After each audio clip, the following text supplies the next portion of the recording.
2 years ago, if you had told me that an old school bank plumbing system called Swift would one day hand over a juicy slice of its pie to a bunch of crypto nerds, I would have laughed and asked you to pass whatever you were drinking. But today, after what I've just witnessed in Singapore, well, buckle up, because the story that I'm about to share might rewrite everything that you think you know about XRP. Now, this might just shock you, but I am not a financial advisor and nothing in this video is financial advice. Cryptocurrencies are highly volatile and you could lose all of the money that you invest. You should always do your own research and consult a qualified professional. Your investments are entirely your responsibility and you should know that nothing is ever guaranteed when it comes to investing. Neither I, this channel, nor YouTube are liable for any losses, and today's video is just for entertainment and educational purposes only. So picture this, I'm standing under the glowing glass roof of the iconic Sands Expo in Singapore for the XRPL Apex 2025. Yes, the conference with more lanyards than a Comic-Con merch booth. Now, jet lag had me feeling like a zombie that missed its morning coffee, but then Ripple's CEO Brad Garlinghouse grabs the mic and drops a one-liner that hits harder than a triple espresso. Give us 5 years and the XRP Ledger will handle 14% of Swift's liquidity volume. Now the room erupted like someone had just airdropped free tokens, and I swear my smartwatch recorded my heart rate spiking into cardio mode. Now, if you've ever kind of wrestled with Swift numbers, 14%, it might sound small, like you're asking for just one slice of pizza, but Swift isn't a neighborhood pizza joint. It's the global workhorse that clears roughly $150 trillion in transactions every year. So 14% of that mountain is 21 trillion. That's enough cash to stack from here to the moon and back with plenty left over for an astronaut snack. Now, on my flight home, I couldn't stop running the math, right? Because if the XRPL actually funnels $21 trillion a year, what happens to XRP, the bridge asset that greases those wheels? Well, that's where this rabbit hole turns into Alice in the Wonderland.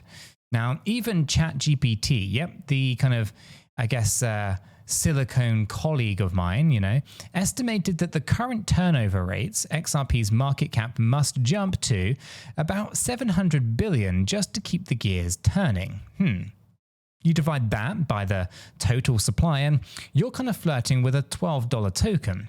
Now sprinkle in a dash of speculation, a dollop of institutional FOMO, and suddenly you're staring down price tags north of $18 and even $23. But let me rewind though, because context here is king. Now Swift is basically the global post office for money then, right? It shuffles payment instructions, little digital envelopes between 11,000 financial institutions, spread across 200 different countries. But here's the catch, right? Swift, it only sends messages. The actual dollars, the euros, and yen kind of slosh around in spaghetti bowls of correspondent accounts that tie up capital like tangled headphone cords.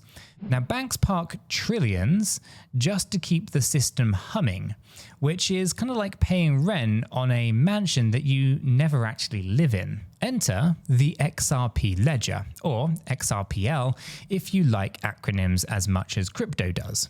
Now, it's an open source, carbon-friendly, lightning-fast settlement layer that says, hey, instead of warehousing idle money around the globe, let's just swap IOUs in seconds and free that capital for better things like building schools or, I don't know, funding your retirement cat sanctuary. Now, Brad's 14% prophecy here, it isn't stealing Swift's pen pals, it's actually hijacking the liquidity game and shaving costs the way that a hot knife slices kind of room temperature butter. But hold on, because no epic saga is going to be complete without skepticism monsters lurking under the bed. Now, the first time that I told my traditional finance buddy about this, he kind of rolled his eyes so hard that they almost kind of filed for workers' comp.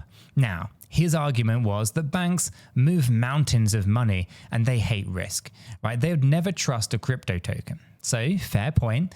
But banks hate idle cash even more. And with regulatory clarity inching forwards, well, especially after the last year's kind of landmark settlement that basically gave XRP its not a security badge of honor, well, those boardrooms are warming up faster than a Dubai sidewalk in August. And of course, speaking of Dubai, here's a quick shout out to our free educational Discord server, and it is buzzing 24/7 from time zones all across the globe. Now, the invitation link, it sits in the description. You can hop in, you can ask your questions, and trade memes about Brad's hairline. And if you want to kind of test drive XRP or any other coin, you can check out the Blowfin Crypto Exchange, also linked below. Now, that's an affiliate link, so it kind of throws a few Satoshis into the channel tip jar, and it keeps the story sessions ad-free. Much appreciated. All right, so let's get back to Singapore then, right? After kind of Brad's mic drop moment, CTO David Swartz joined the convo with his kind of trademark dad joke grin and, clarified that the real value driver is transaction velocity.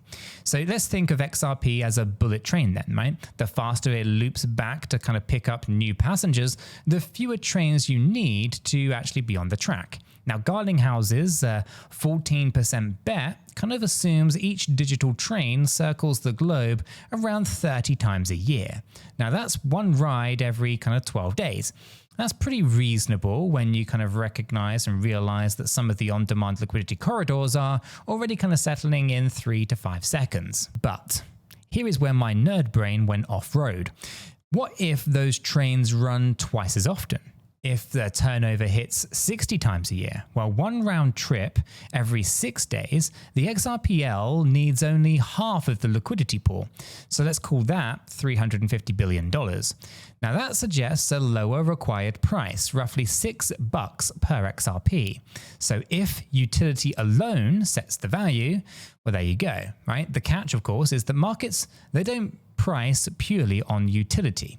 Humans, institutions, and algo-driven funds, they toss in emotion. They toss in some hype and momentum into a blender, and price kind of swings like a roller coaster on energy drinks. Let's just take Bitcoin's history, right? In 2013, one tweet from an early adopter could double the price overnight.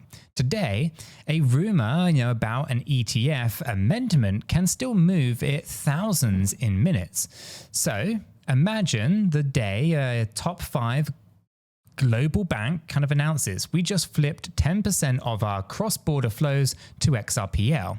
Now, Twitter, of course, would melt, Reddit would throw confetti, and my cousin Dave, who still confuses XRP with X-Men, would probably text me asking me how he could buy. Oh, and of course, buying, remember Blowfin? You can use that affiliate link in the description if you're thinking about doing a little bit of dabbling, right? It supports the channel and, full transparency, gives us a tiny commission at no extra cost to yourself. Now, I can hear some of you guys, you might say, Nick, aren't you just chugging the Ripple Kool-Aid just a little bit too hard? Maybe, but trust me, right? And I hate saying that. I do keep a healthy stash of skepticism. I do. If you join me in the members area of the Discord, where we have our AMAs, you'll know. Now, for XRP, a few kind of if we kind of chew on that 14% of Swift, it must clear a few hurdles taller than the NBA centers, right? First of all, you got regulatory alignment. Yes, the United States finally kind of clarified XRP status, but Europe, Asia, and Latin America must harmonize the rules so that banks can't switch, or at least have to switch rails without compliance and migraines, right? Now, the second thing here is that technological kind of robustness. The XRPL, it needs to handle peak traffic like an absolute champ. So let's think Black Friday shoppers, but $4 trillion. So far, stress tests are looking quite promising. Still, nothing reveals bugs faster than real-world volume. Third, is the incentive alignment, right? Banks love fee cuts, but they also love control. Now, Ripple's enterprise software, Ripple Payments, it sweetens the deal by letting institutions tap XRPL liquidity while maintaining familiar dashboards. Now, the pivot here is actually quite subtle. Banks don't really have to go full crypto. They can stay in their kind of walled gardens while the XRPL hums in the engine room. Almost invisible. So let me kind of illustrate with a personal anecdote then, right? Last month, my buddy, runs an export biz, right? Between Mexico and Spain. Now, he tried, Ripple's on-demand liquidity pilot through his regional bank using Swift, the usual kind of Swift fee north of $50, and arrival in 48 hours if the stars align. The XRPL corridor, it took less than $1, and funds arrived in under 5 minutes. So his kind of WhatsApp voice note sounded like he's discovered fire for the first time. Right? Multiply that experience by 1,000 of smaller to kind of mid-sized enterprises, and you can kind of begin to kind of grasp why Brad's 14% boost and boast, I should say, it isn't just pure bravado. Now, of course, competition never sleeps. Stellar, Quant, even certain central bank digital currency projects, chase very similar cross-border dreams. But the XRPL holds an ace up its sleeve. Its battle-tested liquidity pools and a decade-plus kind of head start. Now, it's like a marathon where the runners already kind of logged 10 miles while rivals are stretching their hamstrings. Okay, it's time for some nerdy numbers because I promised stats, not fairy dust. Now, at today's price of $2 and something, XRP's circulating market cap, it sits around $130 billion. So if liquidity kind of alone pumps that to $700 billion, well, you're eyeing $11.90 per coin. Speculative demand, of course, imagine kind of Wall Street ETFs, pension funds, and mum and pops and dads and retirement accounts everywhere kind of might actually push the market cap 1.5 times higher, landing, $1 trillion. Now, slice that into a fully diluted 100 billion tokens and voila, $17.85 per XRP. Double the base cap and you kind of hit $1.4 trillion or roughly kind of $23.81 a pop. The key takeaway here, speculative froth, it matters almost as much as the pipes and the plumbing. But don't let the rocket emojis blind you, right? Price climbs are rarely straight lines. Remember the 2017 bubble? Well, XRP kind of flew from fractions of a penny to $3.84 before gravity yanked it back under $1. Right? Markets overshoot, correct, and then grind higher if fundamentals are solid. Right now, fundamentals look sturdier than they've been in years, yet nothing is ever guaranteed. So that's why risk management isn't just a fancy, MBA phrase, it's survival. Okay, so here's how I personally am planning to play it. I dollar cost average tiny slices, like buying coffee, drip coffee, instead of lattes, right? And I never invest money that I can't set on fire in my backyard. Figuratively speaking, of course. We don't actually start any literal fires, by the way. Promise.